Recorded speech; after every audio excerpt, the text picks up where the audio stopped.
Ji, what is asymmetry energy. तो asymmetry को मैं एक्सप्लेन कर रही थी कि एसिमेट्री क्या है, कि जब आपके जो न्यूक्लियस हैं उसमें नंबर ऑफ प्रोटॉन्स और जो नंबर ऑफ न्यूक्लियॉन्स हैं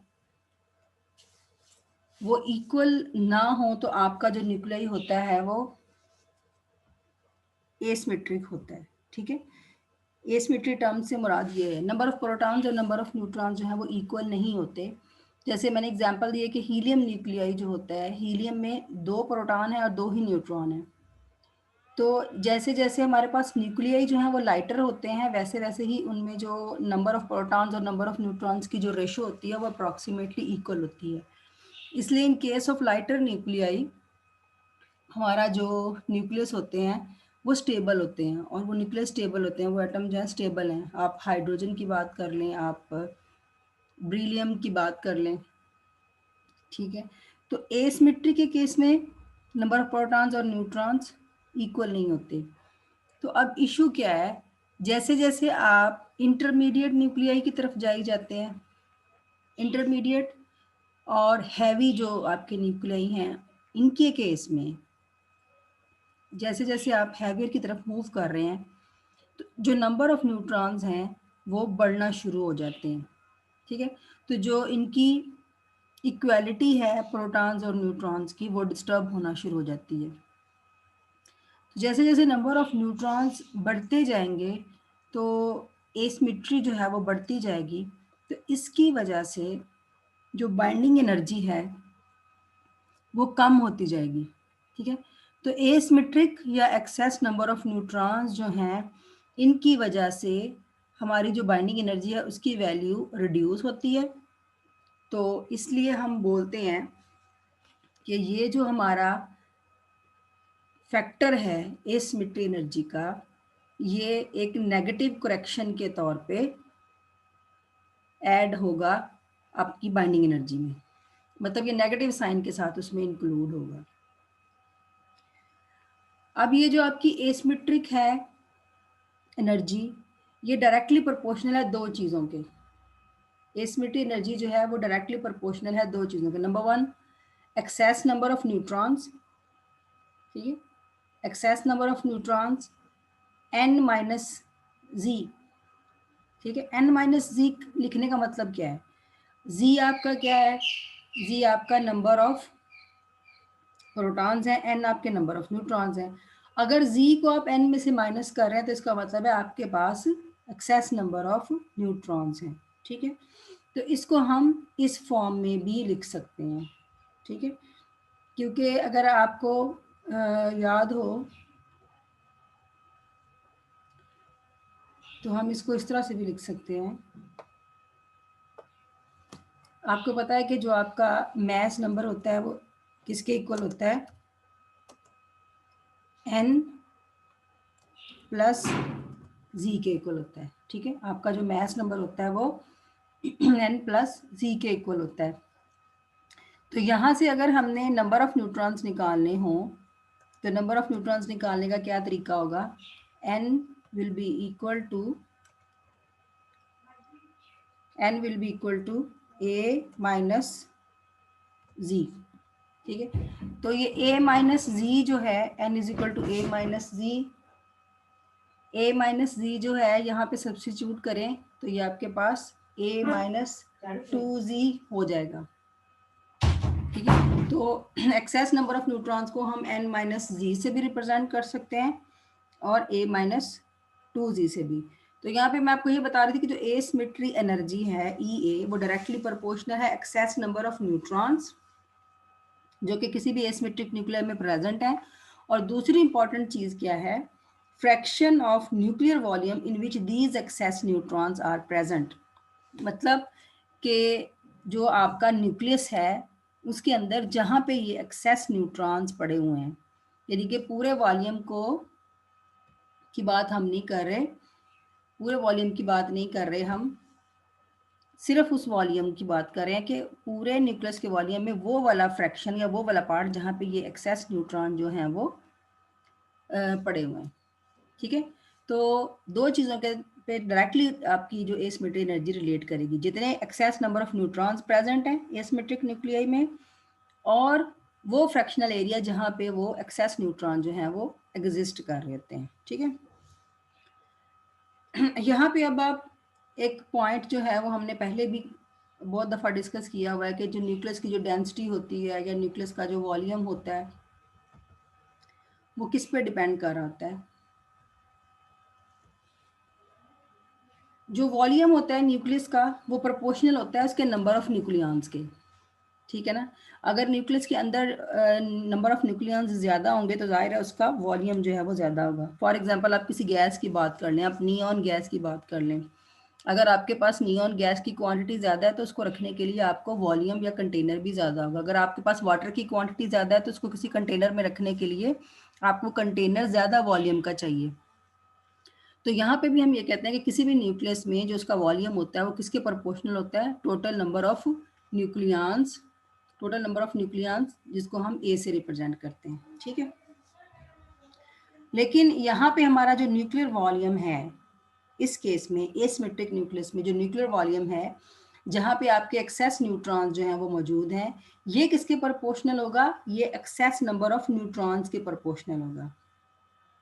ठीक है, जैसे मैंने अभी बताया कि आपका जो टोटल नंबर ऑफ न्यूक्लियॉन्स हैं वो न्यूक्लियर वॉल्यूम के प्रोपोर्शनल हैं, तो इसी तरह जहाँ पे आपके एक्सेस न्यूट्रॉन्स जिस फ्रैक्शन में या जिस वॉल्यूम में पड़े हुए हैं वो एक्सेस नंबर ऑफ न्यूट्रॉन्स के प्रोपोर्शनल होगा। ठीक है, और उसको हम रिप्रेजेंट करते हैं कि जो हमारा फ्रैक्शनल वॉल्यूम है ऑफ द न्यूक्लियस जहाँ पे एक्सेस न्यूट्रॉन जो प्रेजेंट है वो किसके प्रोपोर्शनल होगा, उसको हम रिप्रेजेंट करते हैं n-z पर यूनिट a। ठीक है, ये हम किसको रिप्रेजेंट कर रहे हैं, जो फ्रैक्शनल वॉल्यूम है ऑफ द न्यूक्लियस जहाँ पे आपके न्यूट्रॉन पड़े हुए हैं वो किसके प्रोपोर्शनल होगा, यहाँ पे n-z/a। अब यहाँ पे n-z क्या है, नंबर ऑफ न्यूट्रॉन्स, और a जो है वो टोटल नंबर ऑफ न्यूक्लियॉन्स। ठीक है, दोबारा से यहाँ रिपीट करें कि जैसे आपका वॉल्यूम किसके डायरेक्टली प्रोपोर्शनल है, नंबर ऑफ न्यूक्लियॉन्स के, तो ये वाला जो आपका न्यूक्लियर वॉल्यूम है जहाँ पे एक्स्ट्रा न्यूट्रॉन्स पड़े हुए हैं ये किसके प्रोपोर्शनल होगा, जितने नंबर ऑफ न्यूट्रॉन्स हैं। तो अब आप बताना चाह रहे हैं कि वो फ्रैक्शनल वॉल्यूम है क्या जहाँ पे एक्स्ट्रा न्यूट्रॉन पड़े हैं, तो वो fractional volume of the nucleus जहाँ पे एक्सेस न्यूट्रॉन्स प्रेजेंट है वो किसके प्रोपोर्शनल होगा, n-z इसके। ठीक है, यानी कि नंबर ऑफ न्यूक्लियॉन्स के। ये देखिए जैसे हम नीचे मैं यहाँ पर क्वेश्चन में रिप्रेजेंट कर रही हूँ, ये वो वाले दो पॉइंट जो हमने यहाँ डिस्कस किए हैं कि excess number of neutron is proportional to number of neutrons और फ्रैक्शनल न्यूक्लियर वॉल्यूम। इन दो पॉइंट्स को जब हम इक्वेशन की फॉर्म में लिखते हैं तो ये हमारे पास इक्वेशन बनेगी। ये है आपकी एसिमेट्रिक एनर्जी जिसको हम E से रिप्रेजेंट करते हैं, और माइनस साइन किसको शो करता है, इसके नेगेटिव इम्पैक्ट को या इस चीज़ को शो कर रहा है कि ये रिडक्शन करते हैं बर्निंग एनर्जी में, is directly proportional to the n-z। n-z क्या, नंबर ऑफ न्यूट्रॉन्स, एंड और किसके लिए प्रोपोर्शनल है, फ्रैक्शनल एरिया या वॉल्यूम जहाँ पे आपके एक्स्ट्रा न्यूट्रॉन्स पड़े हुए हैं, और उसको हमने अभी बताया कि जो आपका फ्रैक्शनल वॉल्यूम है न्यूक्लियर वॉल्यूम जहाँ पे एक्स्ट्रा न्यूट्रॉन पड़े हुए हैं वो इसके प्रोपोर्शनल है। ठीक है, तो आपकी जो एसिमेट्रिक बाइंडिंग एनर्जी है वो n-z और n-z/a के प्रोपोर्शनल है दोनों के। ठीक है, और अगर आप इसको सिंप्लीफाई करें तो ये आपका क्या बन जाएगा, a-z²/a। ठीक है, तो एसिमेट्रिक एनर्जी किसके प्रोपोर्शनल आ जाएगी, n-z²/a। ठीक है, और ये किसके प्रोपोर्शनल है, अभी मैंने आपको ऊपर ड्राइंग करके बताई कि आपका जो n-z है हम उसको a-2z की फॉर्म में भी लिख सकते हैं जैसे ये ऊपर मेंशन किया था, यानी कि यहाँ पे n की बजाय आप क्या सब्स्टिट्यूट करेंगे, a-z। जब आप यहाँ पे a-z सब्स्टिट्यूट करेंगे तो -z आपका -2z हो जाएगा। ठीक है, तो -EA इज इक्वल टू, जब आप प्रोपोर्शनैलिटी साइन को निगलेक्ट करेंगे तो यहाँ पे हम कोई कांस्टेंट इंट्रोड्यूस करवा रहे हैं, जैसे हम पिछले सारे टॉपिक्स में जो इससे रेलिवेंट है उसमें a के साथ ही उस कांस्टेंट को रिप्रेजेंट कर रहे हैं, और उसके जो सबस्क्रिप्ट में है वो हम उस टर्म का सिंबल लगा रहे हैं। तो यहाँ पे भी हम इस कांस्टेंट को a से रिप्रेजेंट कर रहे हैं, यहाँ पे आप इसका कांस्टेंट को s के साथ भी शो करवा सकते हैं। ठीक है, ए के साथ मोस्टली इसको शो करते हैं ए यानी कि एसिमेट्री का, ठीक है। अच्छा जी, ये होगी एसिमेट्री। इसके बाद जो लास्ट फैक्टर है जिसपे जो बाइंडिंग एनर्जी आपकी डिपेंड कर रही है, वो आपको मैंने लास्ट टाइम भी बोला था कि जो लास्ट टर्म है, मैं अभी आपको यहाँ पे दिखाना चाह रही हूँ।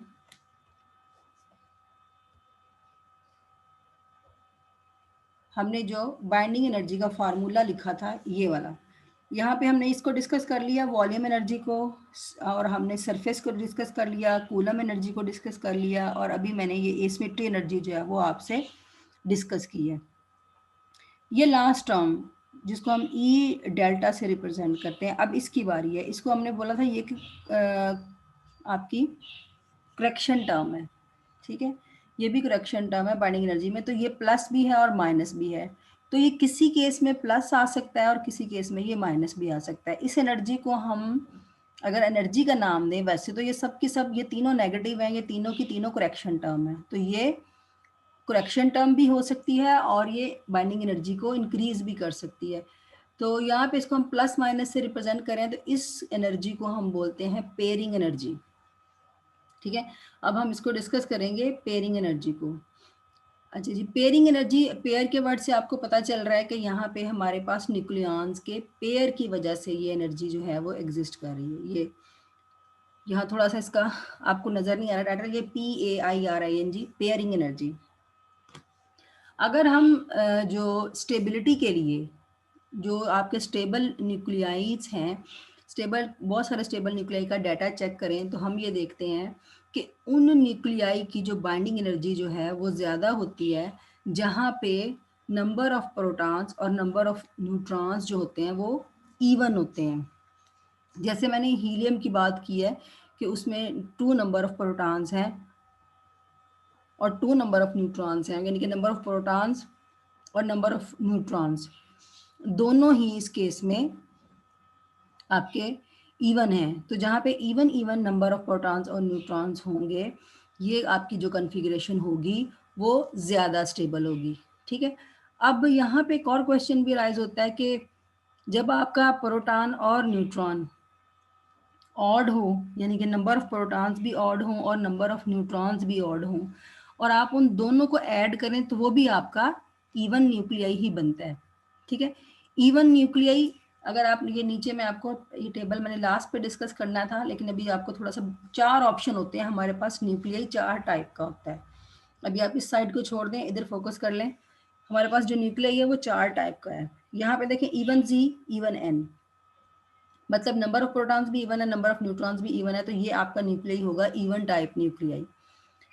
यहाँ पे आप देखें ये लास्ट वाला ऑप्शन ऑड जी है और ऑड एन है। जब ऑड जी और ऑड एन होगा तो भी आपका जो न्यूक्लियाई बनेगा वो इवन न्यूक्लियाई बनेगा, ठीक है। तो 2 तरह के कॉन्फ़िगरेशन से, यानी कि इवन और ऑड से जो आपका न्यूक्लियाई है वो इवन न्यूक्लियाई बन रहा है, ठीक है। इसके बाद ये 2 ऑप्शन बच रहे हैं, इसमें आप देखें ऑड जी इवन एन और इवन जी ऑड एन, यानी दोनों में से कोई एक ऑड होगा और दूसरा इवन होगा तो आपका न्यूक्लियाई जो है वो ऑड न्यूक्लियाई बनेगा। अब जेड भी इवन हो सकता है, एन भी इवन हो सकता है। अगर दोनों क्वांटिटीज में से कोई एक क्वांटिटी भी आपकी ऑड हो जाए तो आपका जो न्यूक्लियाई बनेगा वो ऑड न्यूक्लियाई बनेगा, ठीक है। तो ये 4 किस्म के आपके पास न्यूक्लियाई होते हैं। इसी वजह से ये टर्म जो है वो पॉजिटिव भी हो सकती है, नेगेटिव भी हो सकती है। यहाँ पे आप देखें जब आपका इवन जी है और इवन एन है तो ये आपके पास जो एसिमेट्री एनर्जी जो कि इसके इक्वल आती है पार्शियल या delta over A raise to power 3/4, तो ये पॉजिटिव टर्म होती है। जब आपका ऑड हो, यानी कि ये भी आपका इवन न्यूक्लियाई है, तो उस वक्त ये टर्म जो है वो नेगेटिव होती है। और जब आपका न्यूक्लियाई दोनों केस में ऑड होगा तो एसिमेट्री एनर्जी की वैल्यू जो है वो आप 0 सब्स्टिट्यूट करेंगे, ठीक है। तो यहाँ से हमें क्लियर ये होता है कि एसिमेट्री की जो टर्म है, जो पेयरिंग एनर्जी है, सॉरी पेयरिंग एनर्जी की जो टर्म है वो उसी वक्त इंक्लूड होगी बाइंडिंग एनर्जी में जब आपका न्यूक्लियाई इवन न्यूक्लियाई होगा, ठीक है। जब भी आपका न्यूक्लियाई इवन न्यूक्लियाई होगा, यानी कि उसमें जो उसका जो मैस नंबर है वो इवन होगा, तो तब आपका जो पेयरिंग एनर्जी की टर्म है वो इसमें ऐड होगी। अब वो पॉजिटिव ऐड होगी या नेगेटिव ऐड होगी, ये किस पे डिपेंड करेगा कि उसके अंदर जो मौजूद न्यूक्लियॉन्स यानी कि नंबर ऑफ प्रोटॉन्स और न्यूट्रॉन्स जो हैं उनकी जो वैल्यू है वो क्या है। अगर दोनों इवन है तो आप पॉजिटिव टर्म को ऐड करेंगे, अगर दोनों ऑड हैं तो फिर आप नेगेटिव टर्म ऐड करेंगे, और जब ये दोनों ऑड हैं तो फिर आप ज़ीरो की वैल्यू सब्स्टिट्यूट करेंगे। ठीक है, तो अभी हम पीछे चलते हैं जहाँ से कर रहे थे। तो मैंने आपको पहले ये बताया कि जो स्टेबिलिटी है वो कहाँ पे ज़्यादा होती है या बाइंडिंग एनर्जी कहाँ पे ज़्यादा होती है, जहाँ पे आपके पास नंबर ऑफ प्रोटॉन्स और नंबर ऑफ न्यूट्रॉन्स जो हैं वो इवन हों, तो वो न्यूक्लियस आपका मोस्ट स्टेबल होगा।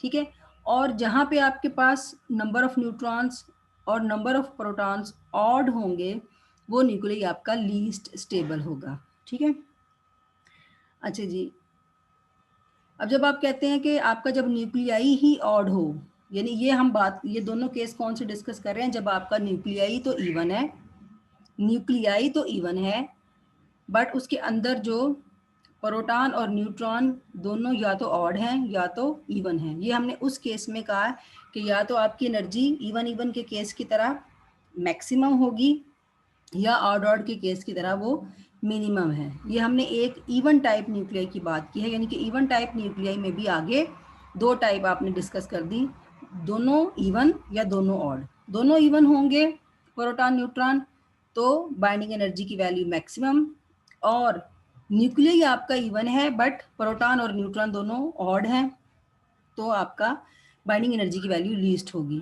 अब अगला केस क्या है जो मैंने दरमियान में ये 0 0 वाले डिस्कस किए हैं, कि जब आपका न्यूक्लियाई उसके ऑड नंबर ऑफ न्यूक्लियॉन्स हो। ठीक है, जब आपका ऑड टाइप न्यूक्लियाई हो तो उसमें आपके पास क्या ऑप्शन थे, ऑड एन, इवन जी, और या इवन एन और ऑड जी।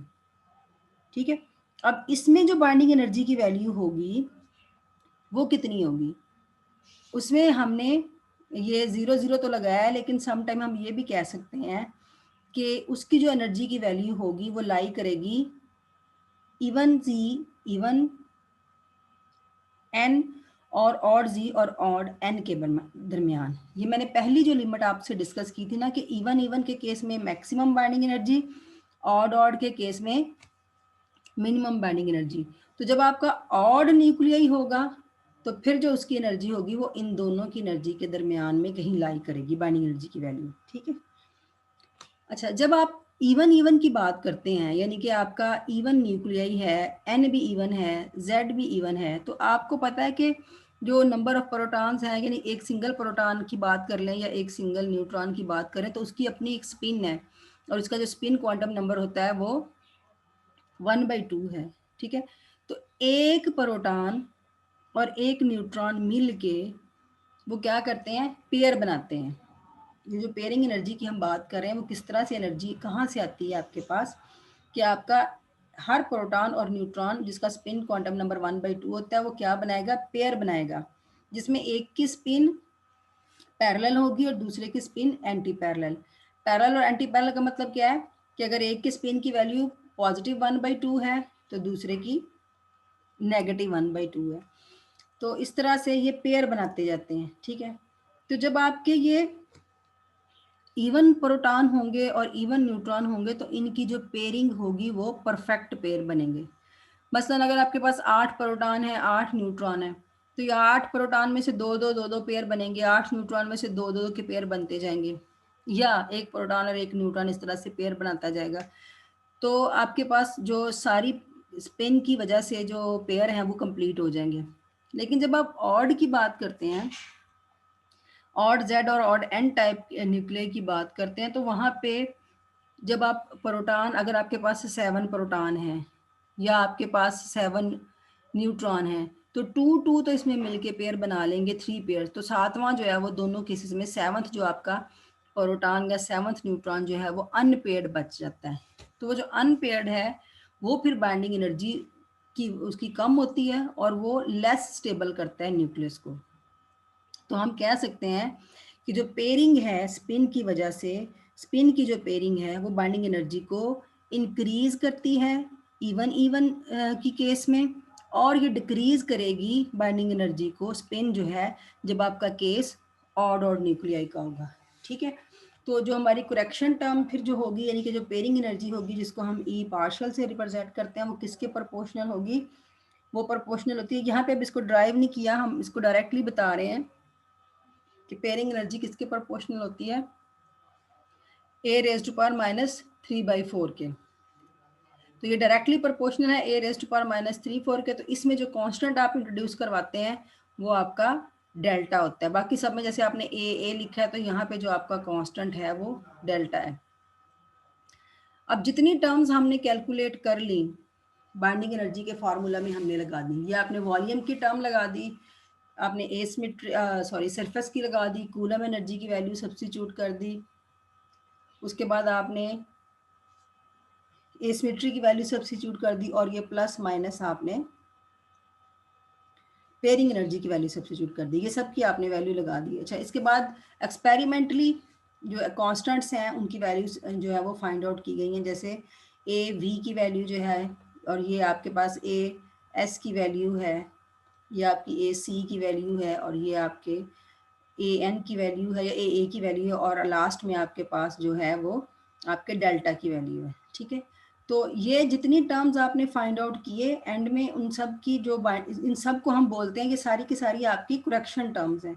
ये सारी की सारी करेक्शन टर्म्स आपने बाइंडिंग एनर्जी में सब्स्टिट्यूट कर दी, और एट द एंड हम जो फाइंड आउट कर रहे थे लिक्विड ड्रॉप मॉडल यूज करके, हम क्या फाइंड आउट कर रहे थे? मैस ऑफ द न्यूक्लियाई, जो कि आपके पास था प्रोटॉन्स का मैस, न्यूट्रॉन्स का मैस प्लस, और इसमें से आप बाइंडिंग एनर्जी को माइनस कर रहे थे। इस माइनस बी की जगह पे हम कौन सी वैल्यू लगा रहे हैं? हम सारी की सारी ये बी की ये जो करेक्शन टर्म्स वाली वैल्यू है, ये उठा के यहाँ पे आप सब्स्टिट्यूट कर देते हैं। तो ये सारे का सारा यहाँ से स्टार्ट होके ये आपके पास फार्मूला बन गया to calculate the mass of the nuclei.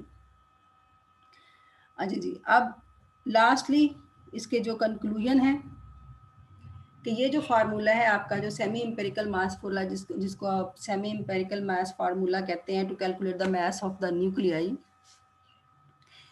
ये किस लिए यूज होता है? ठीक है, हम कहते हैं कि जो विसेकर्स का सेमी इंपेरिकल मास फार्मूला है या लिक्विड ड्रॉप मॉडल है, क्योंकि ये विसेकर ने कहाँ से ड्राइव किया ये फार्मूला मैस का? ये उसने लिक्विड ड्रॉप मॉडल को कंसिडर करके यूज किया। तो लिक्विड ड्रॉप मॉडल किसने प्रेजेंट किया था? बोहर ने। तो अजम्पशंस बोहर की थी, और उसको यूज़ करके विसेकर ने ये फार्मूला ड्राइव किया। ठीक है, तो विसेकर का ये फार्मूला अगर आपसे पूछा जाता है कि ये किस लिए हम यूज़ करते हैं, तो एक तो आपने अभी ड्राइव कर लिया कि ये मैस फाइंड आउट करने के लिए आप यूज़ कर रहे हैं। तो इसके और भी इससे हमें रिजल्ट जो है वो कंक्लूड किए थे, ये और भी पर्पज़ के लिए यूज़ होता है। जैसे number 1, the mass and binding energy of the nuclei, ये तो हमने डिस्कस कर लिया। Mass of the most stable nucleus in the family of isobars, यानी अगर आपके पास बहुत सारे आइसोबार्स मौजूद हैं। अब आइसोबार्स कौन से होते हैं? जिनका मैस नंबर जो होते हैं वो सेम होते हैं। अगर आपके पास बहुत सारे आइसोबार्स की एक फैमिली या ग्रुप मौजूद है, तो उनमें से सबसे ज़्यादा जो स्टेबल न्यूक्लियाई है वो कौन सा है? ठीक है, जितने आपके पास ग्रुप ऑफ आइसोबार्स हैं, अगर आप उनमें से बताना चाहें कि ये सारे आइसोबार्स की एक फैमिली है, यानी कि इसमें जिन सबका मैस नंबर जो है वो एक जैसा है, तो इनमें से स्टेबल कॉन्फ़िगरेशन किसकी है? तो वो भी हम ये फार्मूला या लिक्विड ड्रॉप मॉडल की मदद से हम इसको एक्सप्लेन कर सकते हैं। उसके बाद ये भी कंफर्म करता है, क्योंकि इसमें पेयरिंग का इफेक्ट भी है और इसमें एसिमेट्री का इफेक्ट भी है। तो ये जो फार्मूला है ये भी शो करवाने के लिए यूज़ होता है कि किसी भी न्यूक्लियस के अंदर या लाइटर न्यूक्लियाई में जो नंबर ऑफ न्यूट्रॉन्स और प्रोटॉन्स हैं वो कंपेयरेबल हैं। कंपेयरेबल मीन्स कि उनकी जो वैल्यू है वो सेम है, जितने उसमें प्रोटॉन्स हैं उतने ही उसमें न्यूट्रॉन्स हैं। उसके बाद फोर्थ ये है कि एक्सेस, जब आप मीडियम से हैवी की बात कर रहे होते हैं, तो आपने एसिमेट्री टर्म में पढ़ा है कि जब आपके पास एसिमेट्री आ जाती है, नंबर ऑफ प्रोटॉन्स और नंबर ऑफ न्यूट्रॉन्स इक्वल नहीं रहते, तो उस वक्त आपके पास हैवी या मीडियम जो आपके पास न्यूक्लियाई होते हैं मैस के, वहाँ पे एक्सेस आपके पास न्यूट्रॉन्स मौजूद होते हैं। तो एक्सेस न्यूट्रॉन्स के केस में, excess neutrons in the case of medium and heavy stable nuclei, वो किसके प्रोपोर्शनल होते हैं? ए रेज टू पावर 5/3 के। ठीक है, तो ये 4 पॉइंट हैं जिनको हम यूज़ कर रहे हैं मेन इसलिए कहाँ से उनको हम फाइंड आउट करें, विसेकर का फार्मूला जो है वो हमें ये 4 पॉइंट बता रहा है कि आप ये चीज़ें एक्सप्लेन कर सकते हैं इस फार्मूला से या लिक्विड ड्रॉप मॉडल से।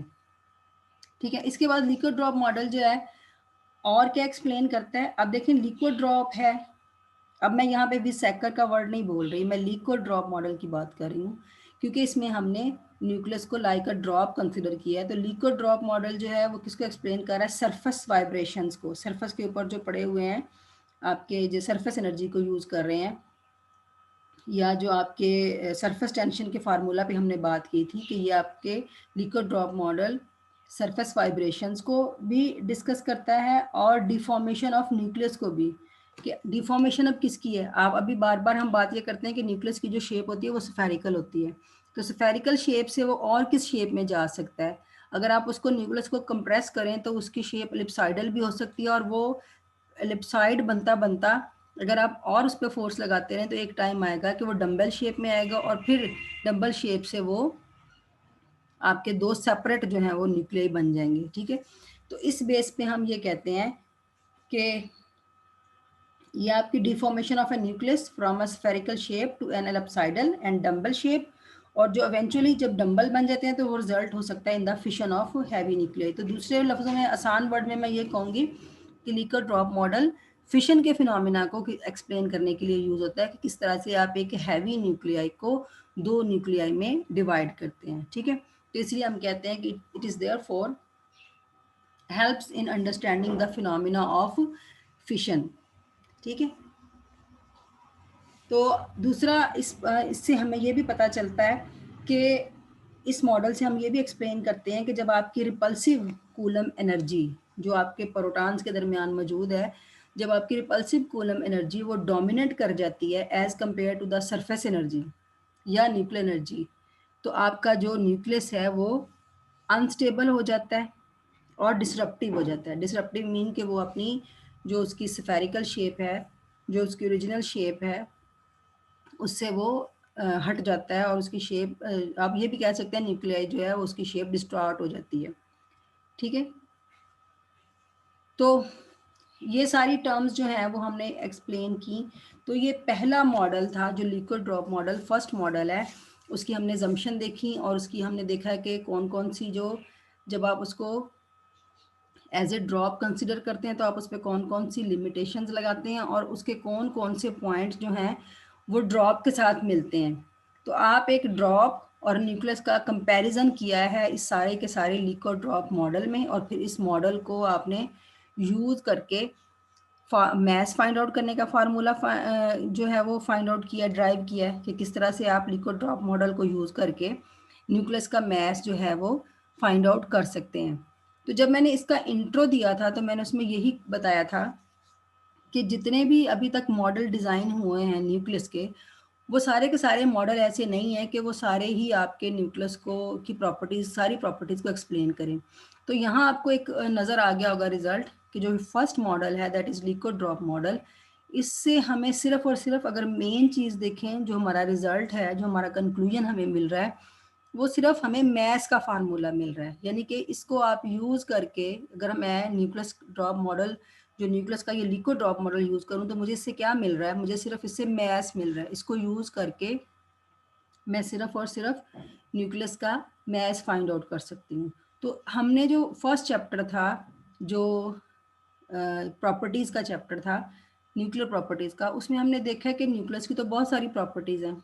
उसकी सिर्फ साइज़ ही तो हमें मेजर नहीं करना, सिर्फ मैथ्स ही तो मेजर नहीं करना। मैथ्स, यहाँ आप सिर्फ मैथ्स और बाइंडिंग एनर्जी फाइंड आउट कर रहे हैं, आपको उसका साइज़ भी मेजर करना है। ठीक है, आपको उसकी मैग्नेटिक मोमेंट भी मेजर करनी है, आपको उसका ऑर्बिटल एंगुलर मोमेंटम भी मेजर करना है, फिर आपने उसकी क्वाड्रपोल मोमेंट भी मेजर करनी है।